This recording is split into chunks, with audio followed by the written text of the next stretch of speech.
It's my pleasure now to introduce our keynote speaker, Dr. Albert Wheelon, who is going to address us on Corona, a Triumph of American Technology.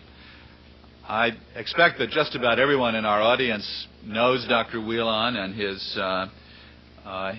his incredible career, but I'm going to go through his biography nonetheless for the few who may not be aware of it. For more than 40 years, Dr. Wheelon has been an innovator and leader in the world of science and advanced technology. He received a B.S. degree in engineering from Stanford and a Ph.D. in physics from MIT in 1952.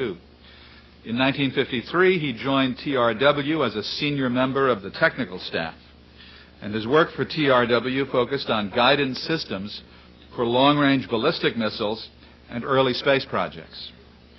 He also did original research on radio wave propagation and fluid flow. In 1962, Bud Wheelon joined CIA as the director of the Office of Scientific Intelligence.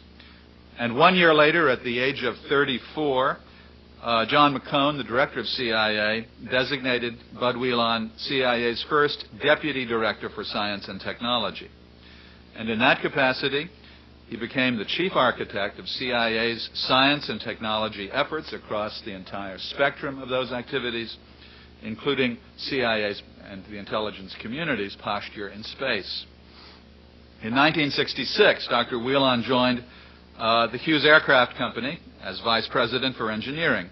And over the next 15 years, his group built a wide variety and a large number of military and scientific satellites and produced more than 50% of the world's commercial communication satellites. He was named executive vice president for operations in 1986, and in 1987 was named chief executive officer and chairman of the board. He retired from Hughes Aircraft in 1988 and was appointed visiting professor of science and technology and policy at MIT in 1989. His distinguished record of public service includes membership on a number of boards and panels, including the Defense Science Board, the President's Foreign Intelligence Advisory Board, and others. He has published more than 30 scientific papers on applied physics, as well as a book on applied mathematics. He is currently working on a book on electromagnetic scintillation. And he was honored with the von Karman Lectureship in Astronomics in 1986. In 1993, he received the William Oliver Baker Award from the Security Affairs Support Association.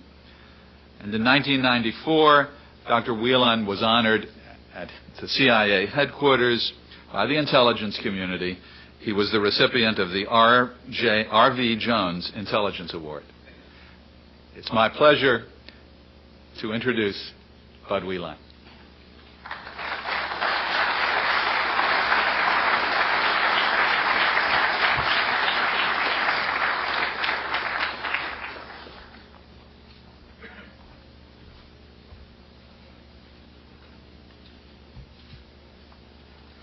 After all that's been said today, it's something of a challenge to add to it. Perhaps my role can be to provide a summary and to fill in a few of the missing blanks along the way. The Corona story really begins on 7 December 1941. The concept of a surprise attack became a vivid reality that day. The shock of this disaster remained forever tattooed on the memory of people who lived through that time. Neither Harry Truman nor Dwight Eisenhower could forget it. When Harry Truman became president, he took the initiative in 1945 to establish a peacetime intelligence service. He believed, as did others, that adequate intelligence had been available in late 1941 to warn of an attack, but it was fragmented and scattered and segmented. The first task of this very small CIG staff that he established in the White House was to bring to a crisp focus all of the data available in government and to make sure that it was not colored by the policy positions of the various departments. Eisenhower, too, remembered Pearl Harbor. He ensured that all secret intelligence was provided to his headquarters and was used in the planning of his campaigns in North Africa and Europe. When he became president, he became increasingly concerned about the possibility of surprise attack. The USSR had moved quickly to establish a nuclear arsenal. They exploded an H-bomb before we did. When Soviet long-range bombers went into service, the threat of a swift strike became a real possibility. An American program to develop long-range nuclear-tipped ICBMs began in 1954, and that was my first job, building guidance systems for that program. But the imminent reality of these weapons only added to his legitimate concern. With only 30 minutes of flight time from launch to impact and no realistic prospect for defense, the emerging reality of the Soviet ICBM program moved surprise attack to the top of his list. And I might add that I went to Geneva in 1958 with Dick Garwin as two of the most junior members of the first time that we sat down and talked to the Russians about what we could do about surprise attack. But in March of 1954, about the time the ICBM program was getting underway, he asked James Killian, as you all know now, to address this problem with his scientific colleagues. The exercise was called the Technologies Capability Panel, TCP for short, and one of its three committees was focused on strategic intelligence, and Din Land led that work. This gifted and articulate man would go on to guide our reconnaissance activities for the next 3 decades. The Killian Group focused much of their attention on the need for good strategic intelligence. They did so because they believed that it was the most highly leveraged component of our national security. Din Land, in a conversation with me, described their commitment to me this way. He said, "Bud, we simply can't afford to defend against all possible threats. We must know the direction from which our problems are coming so that we can focus our own limited resources in that direction. And only by doing that are we going to survive the Cold War." It was a prophetic statement and one that shaped my life. The Killian Group enjoyed Eisenhower's complete confidence, and he, the president, ensured that they were given access to all facets of American intelligence. They weren't much impressed by what they saw. Their final report would say, quote, "We must find ways to increase the number of hard facts upon which our intelligence estimates are based, to provide better strategic warning, to minimize surprise in the kind of attack, and to reduce the danger of gross overestimation and gross underestimation of the threat. To this end, we recommend the adoption of a vigorous program for the extensive use of the most advanced knowledge in science and technology," unquote. Killian and Land told the president privately and personally about the specific technologies they had in mind. And out of these conversations came the U-2 and the ox cart and the Corona. Let me say a word about the motive for secrecy. Why did we go to all this trouble to run a covert satellite program? It's been mentioned several times that Eisenhower had taken the initiative in '55 in Geneva to propose the open skies, and it was summarily rejected. The Soviets had protested publicly and loudly when American reconnaissance balloons began to drift across the USSR in the Genetrix and the Moby Dick program. They made vigorous diplomatic protests to us after each U-2 flight, although they never informed their own people that they had been systematically violated. As I understand it, Eisenhower was determined not to confront the Soviets with the reality of our ongoing program. He refused to contradict John Kennedy's claims of a missile gap during the campaign of 1960, even though he knew from the U-2 and the Corona flights that it was wrong. He tried in every way to legitimatize overhead reconnaissance and hoped gradually to gain Soviet acceptance. It was a delicate balance, but the policy worked. Overhead reconnaissance is now enshrined in each one of our strategic treaties with the USSR, or as Goodpaster said, it's described as the national technical means. Realigning and focusing our satellite program. The development of IRBMs and ICBMs here in this country provided the rockets that made it possible to think seriously about building satellites, placing them in low Earth orbit that would take pictures. There was a sense of extraordinary urgency about getting good pictures of the entire USSR.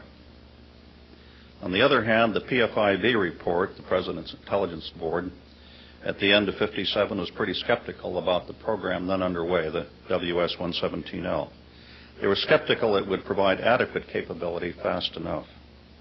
The SAMOS program then being developed was really too crude for strategic intelligence. It was based on a television camera in a satellite. The anticipated resolution was only 60 feet, 3 times what you see up here. That resolution was limited by fundamentals. It was limited by the small focal length of the television cameras and by the bandwidth of the microwave links that bring the data back. The program was also running a little late, and it was quite public. Killian and his colleagues were frustrated with what they saw. Others were legitimately worried that we on the West Coast were overloaded by our first priority, which was to put ICBMs into operation quick. More fundamentally, they wanted to focus an intelligence and reconnaissance satellite program on national intelligence objectives, strategic intelligence, rather than post-strike bomb damage assessment. They made a strong recommendation to simplify and accelerate the satellite reconnaissance activity. The Land Group urged the President to assign the leadership for a new interim system to the CIA. This decision was made for several reasons. CIA had demonstrated its ability to keep tight security during the development phase of the U-2. They'd shown a capacity for moving quickly through development into operation. They'd shown an ability to make and implement decisions quickly. And I think more fundamentally, they were open to the suggestions of Land and his colleagues.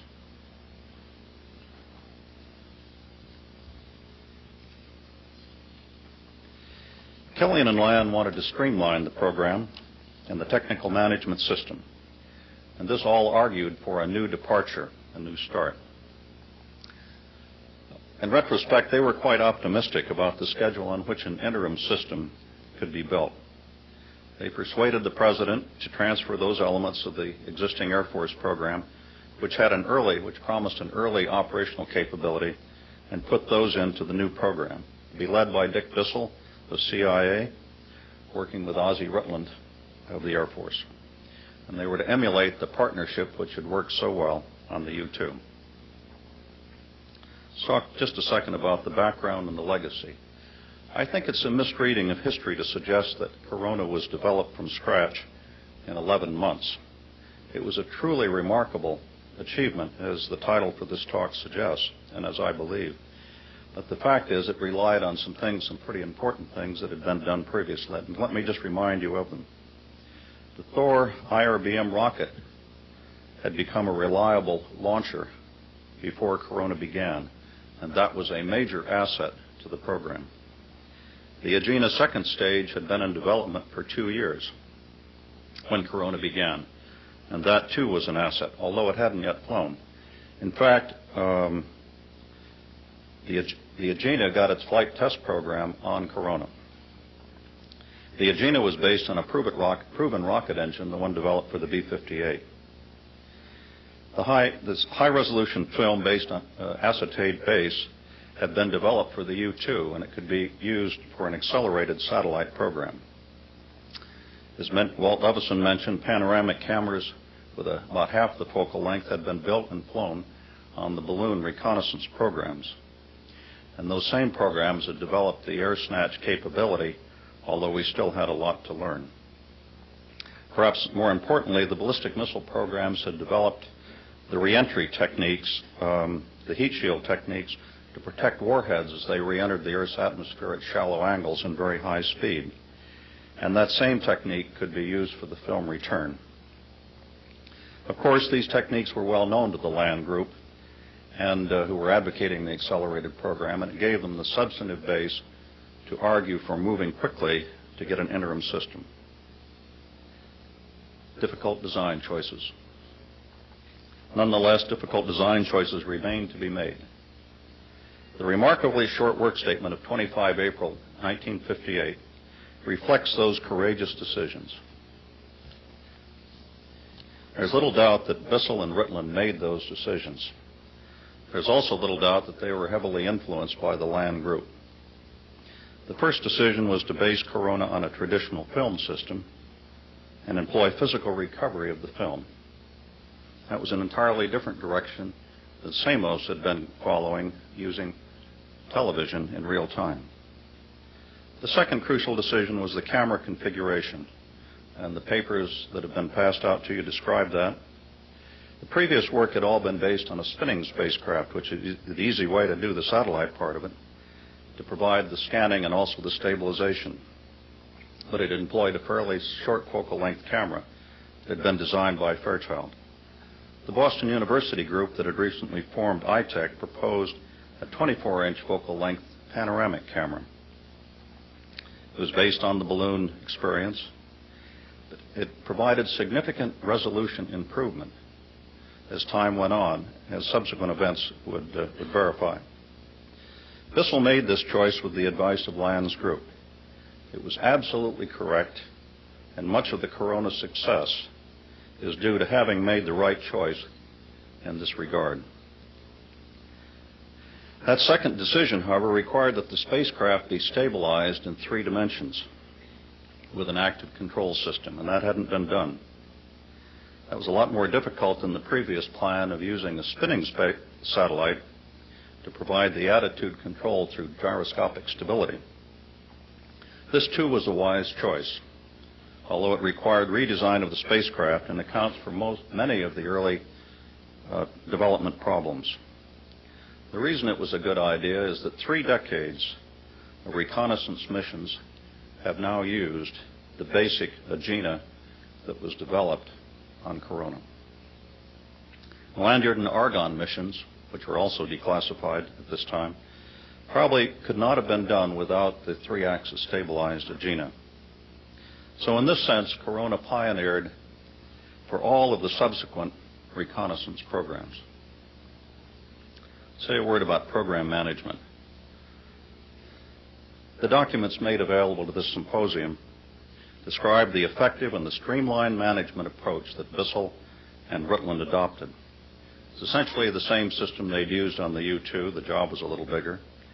It was characterized by a seamless cooperation between the agency and the Air Force, Lockheed, ITEC, GE, and Douglas. The extraordinary security at that time meant that there was no likelihood, virtually no likelihood, that personal or corporate recognition could be expected. And indeed, it's only in this week, 35 years later, that a grateful nation is saying thank you to those people and to those institutions. The documents distributed here also mention a period of management tension during the 1960s. These problems were celebrated in at least one popular book, although that account is somewhat confusing. It's probably important to clarify the matter now for the historical record. When Bissell left government service in 1961, he left an enormous vacuum in the reconnaissance program. Pete Scoville took his place as deputy director in charge of these programs, but he did not enjoy the standing that Bissell had established through his remarkable accomplishments. I came to CI in June 1962 to backfill behind Scoville as assistant director for scientific intelligence. That was a purely analytical activity, but I was drawn into NRO matters because I'd spent the 10 preceding years in Los Angeles working on our own ICBM and space programs. Influential people in the Defense Department felt at that time that CIA should not be involved in satellite development. McNamara had worked hard to consolidate military space programs under the Air Force. He told John McCone that CIA should confine itself to defining the requirements and examining the film and perhaps doing a little research. Brock McMillan tried to implement that policy. McCone enjoyed a close personal relationship with Roswell Gilpatrick, who convinced him to concede financial control of CIA programs to the Air Force Undersecretary. Scoville was astonished. McCone was frankly unsure whether he should support a vigorous CIA participation or give in to the urgings of Gilpatrick. After a year of indecision and frustration, Pete Scoville resigned in protest. I was asked to take his place and carry on the work that Bissell had started. I had a very high regard for both Scoville and McCone, but I recognized that the objectives of DoD and CIA were no longer aligned. I told McCone quite firmly, probably a little impudently, that, quote, "there's no point in screwing another light bulb into a socket that's shorted out," unquote. He asked me to analyze the situation and make a recommendation. I did so by talking to Scoville at great length, all of one day, and talking to others in the programs.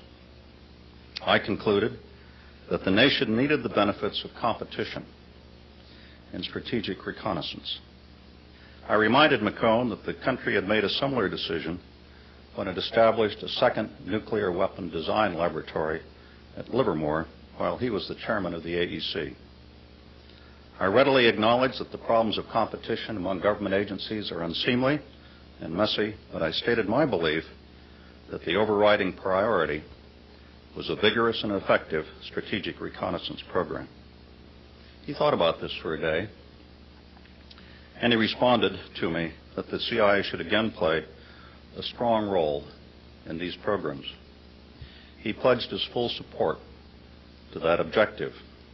With his assurance and encouragement from both Wiesner and Land, who I knew quite well from my graduate days, I agreed to pick up where Scoville had left off.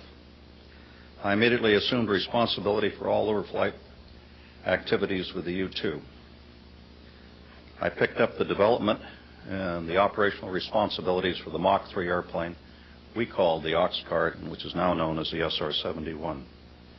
I also became responsible for the CIA role in Corona.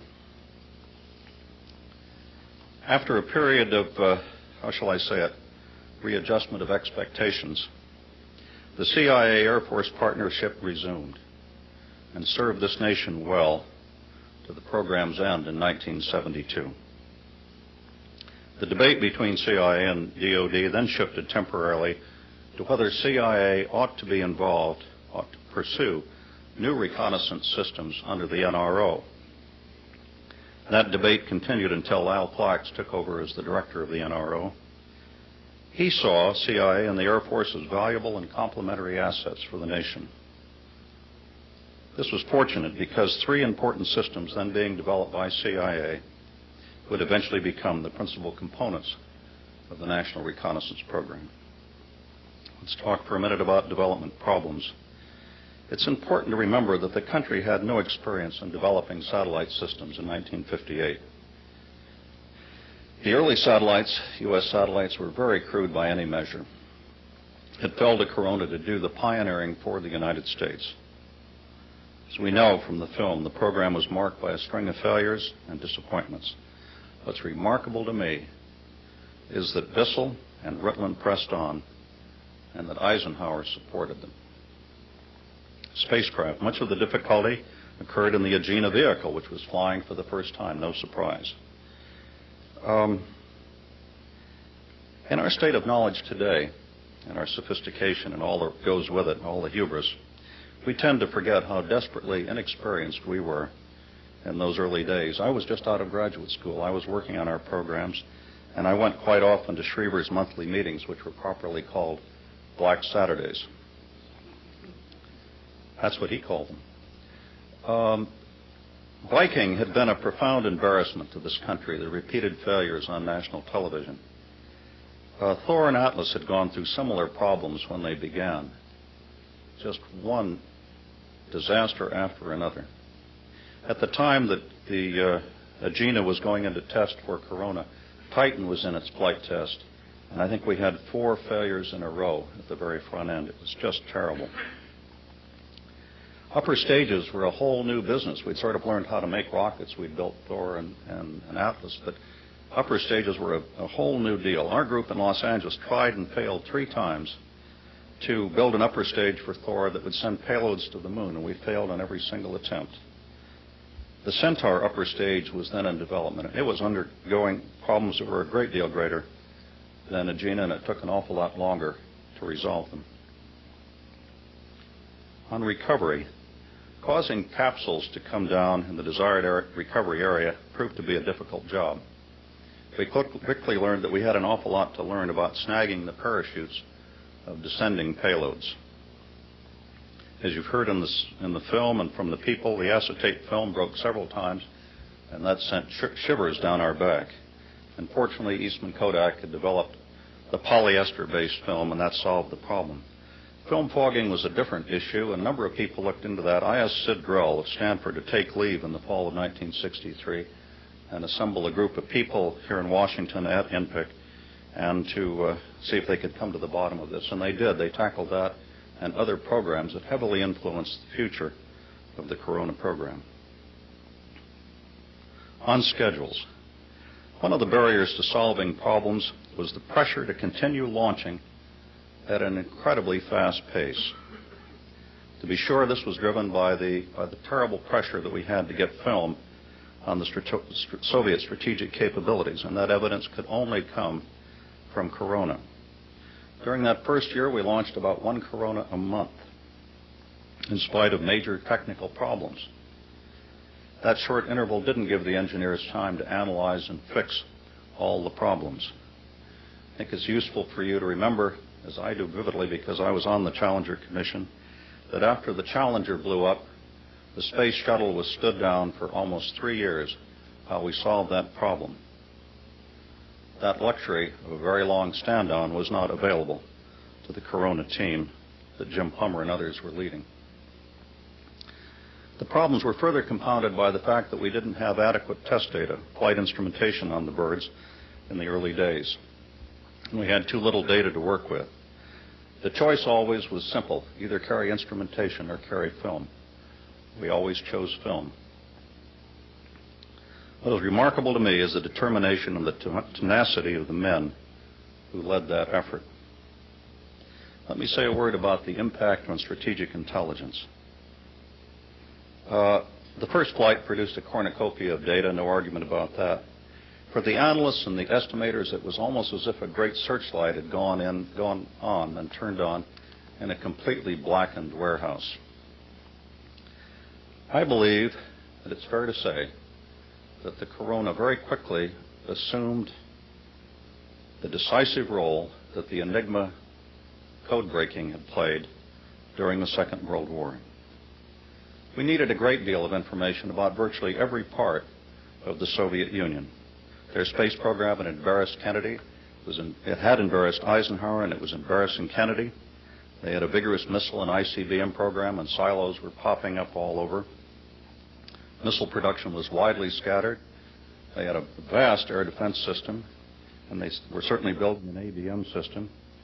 They had a vigorous nuclear weapons program and an extensive chemical and biological program, as we've since confirmed. We couldn't monitor that vast enterprise with agents on the ground. And communications intelligence, while terribly important during the Second World War, simply couldn't handle this large activity. And so Corona provided a unique means to solve the problem. As I told you, during my first year at CIA, I was primarily concerned with creating national strategic estimates. Before Corona, those estimates were surrounded by uncertainty, and they were characterized by a wide range of disagreement. In that climate of legitimate confusion, it was possible for the hawks to argue that the Soviets had a vast arsenal, while the doves maintained that it was trivial. That situation changed virtually overnight when Corona's photography began to pour in. There could now be little debate about the number of ICBMs or bombers. The landscape had changed completely as a result of Corona's success. Perhaps just as important is the fact that anyone could examine and understand the photographs for themselves. Analysts and presidents alike could make sense out of the pictures. They could see these large facilities and they could come to their own judgments. The skepticism that had surrounded agent reports was no longer relevant. And a lot of the technical jargon and confusion that too often surrounded communication intercepts was no longer relevant. The Corona data was easy to assimilate and understand. It's been mentioned before that the first Corona flight provided more footage than all of the U-2 flights put together. What's important is that the photo interpreters suddenly went from shortage to overload. CIA moved quickly to respond, expand the cadre of photo interpreters. We couldn't afford duplication, and we moved to consolidate all of the existing PI capabilities that we could. We designed and built a new center for the National Photo Interpretation Center at the Naval Gun Factories, remember, just about this time, in order to deal with this load. We began research on and development on instruments that could help, and eventually did help, the photo interpreters. The most important impact was that on the NRO itself. Corona had a profound influence on the direction of the reconnaissance program. The success of the Rutland-Bissell team on both Corona and the U-2 caused Land and Killian and others to push for a permanent collaboration between CIA and the Air Force, and the NRO was thus born. Progressive improvements. The first 2 years of Corona's development were marked by considerable daring, repeated disappointment, and finally by extraordinary success. Having dared so much at the outset, the program then settled down, thank goodness, into a pattern of steady improvement. That's the prudent path once the initial challenge is met. As the performance of the Thor launcher was being steadily increased, we added film, we extended the life of the vehicles, putting in more batteries. We finally added the second camera, has been mentioned, and eventually a second bucket. A word about Corona vulnerability. This was one of the questions that was asked in the last session. From my first days in government, we worried a great deal about the vulnerability of Corona to Soviet action. It's an easy matter to attack such satellites if there's a will to do so. Let me remind you that the United States in 1963 established and kept in operation for almost a decade 2 such anti-satellite systems. One was based on the Nike Zeus ABM on the island of Kwajalein. The other was based on the Thor, on Johnson Island in the Pacific. Both depended on nuclear weapons to do their job.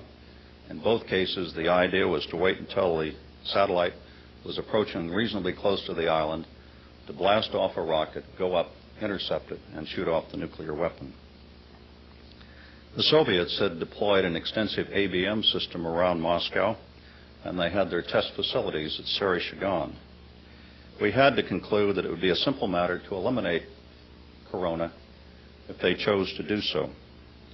That apprehension was somewhat justified in '67 when the Russians began their development of an ASAT, an anti-satellite system based on a co-orbital technique, which is a good deal more complicated. And they were successful in 11 out of their 22 tests. CIA and the Air Force together examined a wide range of defensive measures that might protect Corona. We considered inflating and deploying balloons in orbit as decoys for the primary spacecraft. This suffered a fundamental flaw in that the balloons would periodically, as they spread apart, they would periodically reunite with the Corona because of the laws of celestial mechanics. We also considered orbit adjust maneuvers that could change the predicted arrival time of Corona over-defensive installations. None of these measures were implemented, primarily because they required a great deal of weight. We opted each time for increased film loads. In the end, I think we simply prayed that the Soviets would see mutual benefits in such activities. They did so as they began to develop their own satellite reconnaissance systems. Next steps. As we became comfortable with Corona performance, CIA began to look ahead.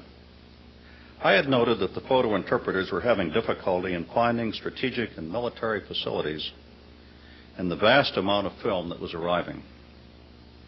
Our first response was to begin the development of automated pattern recognition machines.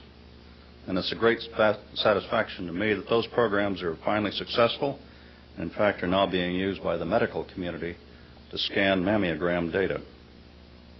I'd worked closely with the PI community since 1957 and held them in very high regard. I asked them about the difficulties we were having in finding our strategic needles in our large haystacks of data. They suggested, although they weren't quite sure, that what we needed was finer resolution if we wanted to increase our confidence and our throughput. I therefore asked the drill group in '63 to examine that problem. I put two questions to them. I said, what resolution do the PIs need to confidently find and identify strategic installations in broad area coverage? And two, can Corona be improved to provide this level, or must we begin a new system? Their answers confirm my impression. We needed a substantial improvement in resolution to meet the first requirement. And they judged it unlikely that we could push Corona to that level by product improvements. The basic design had inherent limits, and we'd pretty well reached them. CIA then started work with great energy and commitment to find a solution to the high-resolution, broad-area search problem. This program was successful, and the last Corona was launched within weeks of its successor's first flight. But that's the subject of another symposium. By any measure, the Corona program was a remarkable achievement. I believe that it was truly a triumph of American technology, and the American system, by the way. Since it came at the beginning of the space age, it taught us all important lessons that this conference has celebrated. It showed us that one must clearly understand the objective of a space mission before proceeding. In Corona's case, it was to get broad area coverage, 20-foot resolution, just as soon as possible. One must also be sure that the technology is ready. To be sure, technology was and still is changing very rapidly, and it's appropriate to aim ahead and to anticipate that progress, but not too far. One can't be romantic about space technology if you're working within a finite time and a finite budget. Finding those natural intersections of need and technology is a difficult job. And it seems that only a few people really have the gift of making those calls well. Corona showed something else, and that is that a small team of committed people is, and still is, the right way to do programs like this. All of our experience since that time has shown us that accounting procedures and management systems and all the buzzwords that float around this town cannot substitute for a small group of intelligent and highly motivated people. I think the main lesson of Corona is to be persistent. If Corona teaches us anything, it's to be courageous and persistent. One can only admire the Bissell-Ritland team, who kept launching relentlessly until they got it right. This incredible gift to the nation was the result of their vision and their determination, and the country owes them a great debt. Thank you very much.